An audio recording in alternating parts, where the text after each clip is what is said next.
दुनिया में खाने की कमी को लेकर लगातार खबरें आ रही हैं। एक और चिंता यह है कि लोग खाते तो हैं, लेकिन पोषण नहीं मिल पाता। अब इसी कमी को पूरा करने के लिए सिंगापुर एक आइडिया लेकर आया। वो अपने यहाँ कीड़े मकोड़ों को आधिकारिक तौर पर खाने में शामिल कर रहा है।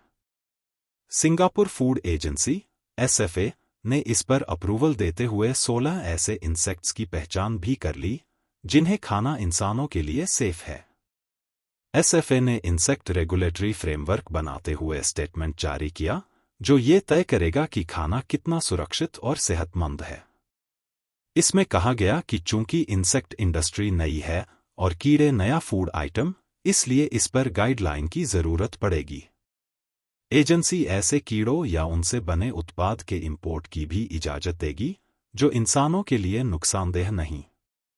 इनमें झींगुर, मॉथ, अलग अलग किस्म के टिड्डे, बीटल्स, सिल्कवॉर्म, मधुमक्खी और क्रिकेट की किस्में हैं, जो कुल मिलाकर 16 हैं।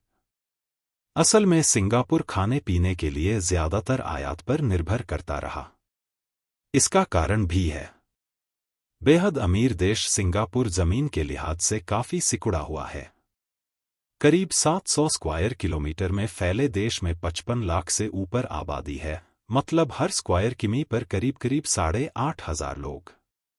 हालत यह है कि सिंगापुर में छत की बजाय लोग माचिस के डिब्बे की तरह डॉर्मेट्री में रह रहे हैं, जिनका महीने का किराया लाखों में है। ऐसे में खेती के लिए जमीन कहां से आए? केवल 1% जमीन पर ही यहां खेती होती है, वो भी वर्टिकल स्टाइल में। इसमें एक के एक ऊपर मंजिल बनाकर अलग अलग चीजें, फल सब्जियां उगाई जाती रहीं। लेकिन ये इतनी बड़ी आबादी के लिए काफी नहीं। इससे पूरे देश की जरूरत का 10% से भी कम पूरा हो पाता है। ये देश खाने के लिए आयात पर निर्भर है। वो सबसे ज्यादा फूड मलेशिया से मंगाता है। यहां से फल सब्जियों के अलावा समुद्री भोजन भी सिंगापुर पहुंचता रहा। चावल वहां के लोग शौक से खाते हैं। इसकी आपूर्ति वियतनाम और थाईलैंड से होती आई, कुछ मात्रा में भारत से भी चावल भेजा जाता रहा।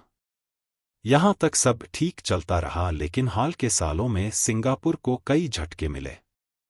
जैसे कोविड के दौरान जब देशों ने सीमाएं सील कर रखी थीं, सिंगापुर में भी अनाज संकट दिखने लगा था।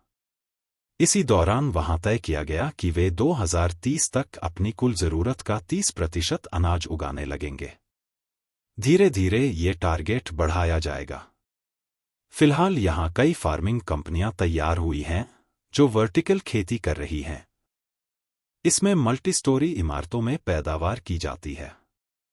इमारत के भीतर हर फसल के मुताबिक आर्टिफिशियल गर्मी या नमी का भी इंतजाम है। कीड़ों को खाने में शामिल करना भी इसी आत्मनिर्भरता का हिस्सा है।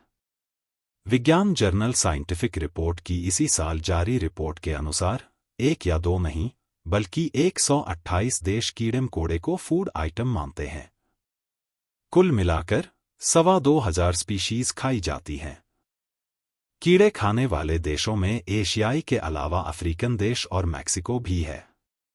खाद्य संकट को देखते हुए यूनाइटेड नेशंस भी इंसेक्ट्स को फूड सोर्स की तरह बढ़ावा देने की कोशिश में है। हालांकि इसकी बड़ी वजह क्लाइमेट चेंज है। असल में पशुओं को पालने पोसने और फिर खाने से ग्लोबल वार्मिंग बढ़ रही है।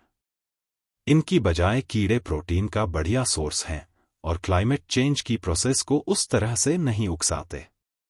ये बंद स्पेस में कम खाने पानी के साथ पलते हैं और कम मीथेन पैदा करते हैं।